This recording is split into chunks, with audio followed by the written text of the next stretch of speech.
नमस्ते, मैं हूं मीनाक्षी। विधानसभा चुनाव 2022 नज़दीक हैं। उत्तराखंड में हम निकले हैं चुनावी यात्रा पर। अलग अलग विधानसभाओं का दौरा कर रहे हैं, जानने की कोशिश कर रहे हैं कि किस विधानसभा क्षेत्र में कितना काम हुआ है। इसी दौरान हम पहुंचे हैं अल्मोड़ा के रानीखेत विधानसभा सीट में, और यहाँ एक गाँव पड़ता है जैनूनी। इस गाँव की खास बात यह है कि यहाँ पलायन जो है वो बहुत कम देखने को मिलता है। तो यहीं के लोगों से जानेंगे, गाँव के लोग हमारे साथ है, यहीं से जानेंगे कि क्या कारण रहा कि जहां उत्तराखंड के पहाड़ों में इतना पलायन देखने को मिला, वहां ये रानीखेत का ये पहाड़ी गांव जो है पलायन से अछूता रहा। कैसे उन लोगों ने इतनी बड़ी समस्या का समाधान निकाला और किस तरह निकाला। क्या नाम है चाचा आपका? पवन सिंह। कैसे आप लोगों ने जो है इस गांव का पलायन जो है रोक पाए आप? यहाँ पर ऐसा है ना, कुछ लोग नौकरी करते हैं ना, इसलिए पलायन यहाँ कम है, मतलब इतनी ज़्यादा वो नहीं है यहाँ। हाँ। अच्छा सर, आपका क्या नाम? कृपाल। अच्छा जी। कैसे जैसे चुनावी माहौल जो है तेज हो गया है, कैसा रहा आपके क्षेत्र का विकास? कैसा रहा विकास? हमारे क्षेत्र का कुछ नहीं रहा वैसे। अच्छा। हाँ। अच्छा। जिसका हुआ तो अच्छा आदमी का हुआ, बुरा आदमी नहीं हुआ। अच्छा। हाँ, जो कमजोर आदमी है उसका नहीं हुआ। हाँ जी। क्या नाम है सर आपका? मोहन सिंह। अच्छा, कैसा रहा विधायक साहब का रिपोर्ट कार्ड? कुछ नहीं रहा रिपोर्ट कार्ड। अच्छा। जब चुनाव आ जाएंगे अब दिखाई देंगे, ये सब दिखाई दे रहे हैं। अच्छा। हाँ। अच्छा। हाँ। सर आपका क्या नाम है? मेरा नाम है नंदकिशोर। सर अभी आप ऑफ कैमरा पर एक बहुत ही सही बात बता रहे थे, उसको लेकर बताइए। यहाँ पर तो ये है कि मैं ये बता रहा था कि बीजेपी ने आज से 7-8 साल पहले रानीखेत, डीडीहाट, कोटद्वार और पुरवाला 4 जिले की घोषणा की थी। घोषणा करने के बाद उसको नोटिफिकेशन नहीं किया, उसको जियो किया। जियो वो फाइलों में ही उसमें ही पड़ा हुआ है। अगर नोटिफिकेशन करते तो ये आज तक ये जिला इस्टेब्लिश हो जाता। नहीं हो पाया। ये गवर्नमेंट की बीजेपी अपने बारे में बताती, हमने जो कहा वो किया, लेकिन किया कुछ नहीं है। यहाँ ये शहर के नज़दीक रानीखेत के पास होने से तो लोग अपनी रोजी रोटी को निकल जाते हैं, और इसलिए यहाँ पर पलायन नहीं हो पाया। लेकिन फिर भी लोग जो नौकरी के लिए जाते हैं वो बाहर तो निकलते ही निकलते हैं, जैसे दिल्ली आदि शहरों में, तो यहाँ से पलायन तो करते ही करते हैं लोग। और जो लोग नौकरी पे हैं उन्हीं के बच्चे यहाँ पर रह पाते हैं, क्योंकि पहाड़ी इलाका है, शुद्ध हवा शुद्ध पानी है। अब हमारे माननीय मोदी जी कह भी रहे थे कि पहाड़ की हवा, पहाड़ का पानी, पहाड़ की जवानी उनके काम नहीं आती खुद।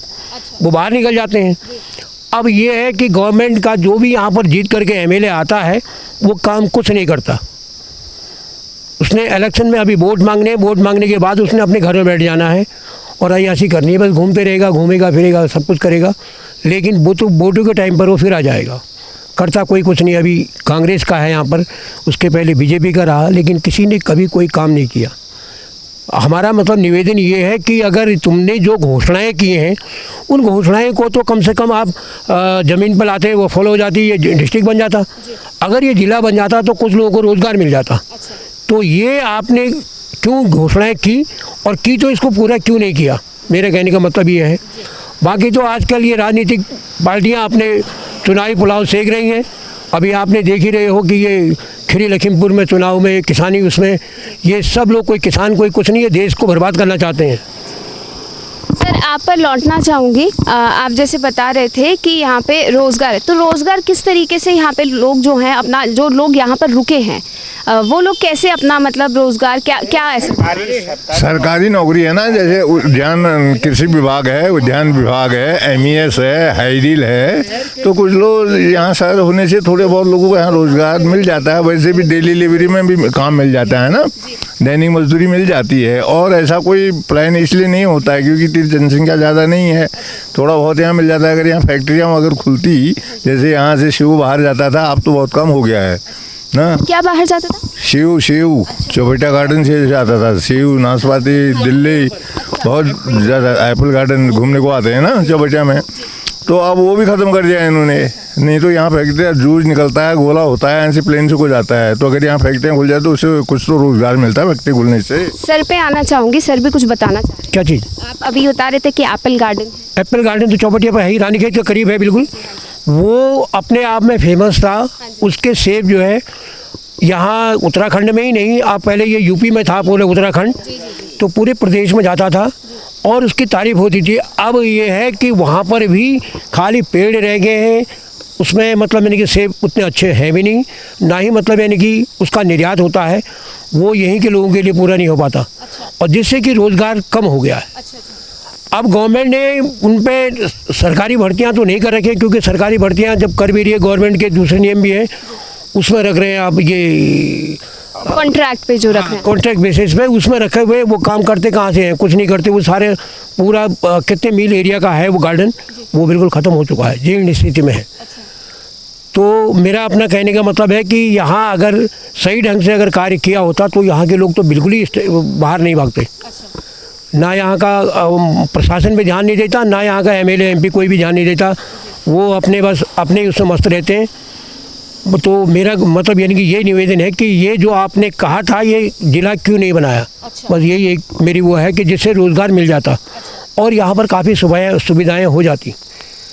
मैं तो रिटायर आदमी हूँ, तो अब मैं क्या कर सकता हूँ, मैं तो गवर्नमेंट पेंशन देती है, पहले पेंशन थी, अब वो पेंशन भी ख़त्म कर दी गवर्नमेंट के। तो अब क्या है क्या नहीं, मुझे तो ये नहीं कहना चाहिए, क्योंकि जिनको पेंशन मिलनी चाहिए उन्हें पेंशन नहीं मिलती, जिन्हें नहीं मिलनी चाहिए एक दिन भी अगर एमएलए रह जाता है उसे पेंशन मिल जाती है, अच्छी खासी तनख्वाह मिल जाती है।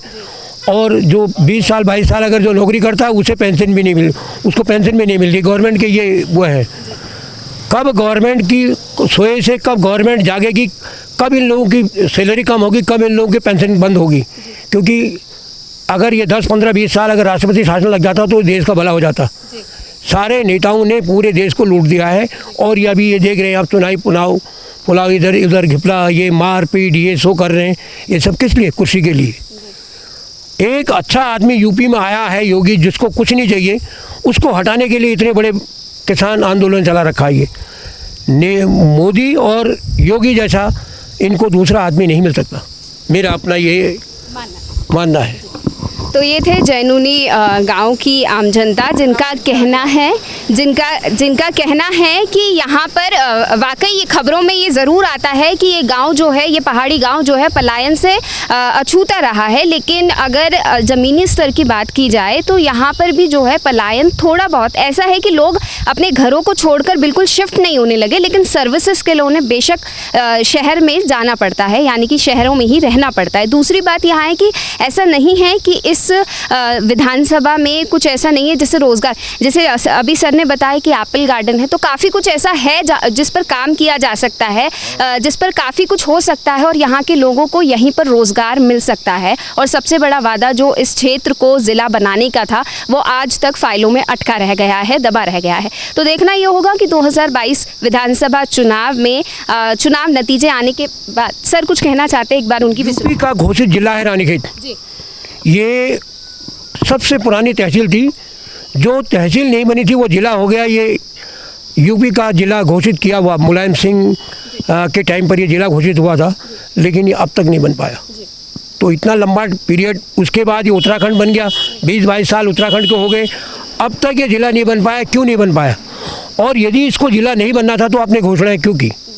मेरा अपना मानना है ये कि आप ऐसी कोरी घोषणाएँ क्यों करते हैं, और अगर यदि करते हैं तो वो उसको पूरा भी कीजिए। तो ये मेरा अपना मानना है। और दूसरा सजेशन मेरा ये है कि ये सब बैलेंस जब तक, ये तो मोदी जी हैं, अभी सब कुछ मोदी है तो मुमकिन है वाली बात चल रही। मोदी एक ऐसे मतलब प्रधानमंत्री मिले हैं तो जिन्होंने देश को अभी ऐसी स्थिति में रख दिया है कि बाहर वाला कभी भी आँख उठा के नहीं देख सकता है देश को। तो ये है, और बाकी तो चुनाव नतीजे आने के बाद पता चलेगा क्या कुछ जो है यहाँ के प्रत्याशी आने वाले समय में दावे करेंगे और कितना पूरा करेंगे, वो तो उनके जीतने के बाद पता चलेगा। तो क्या कुछ रिजल्ट रहेगा वो नतीजे आने के बाद पता चलेगा। बाकी हम आपको और भी विधानसभा क्षेत्रों के दौरे कराते रहेंगे। तब तक के लिए आप हमारे चैनल डेमोक्रेटिक वायर को सब्सक्राइब कर लीजिए। अगर ये वीडियो आप फेसबुक के ज़रिए देख रहे हैं तो फेसबुक पेज डेमोक्रेटिक वायर को भी लाइक कर लीजिए।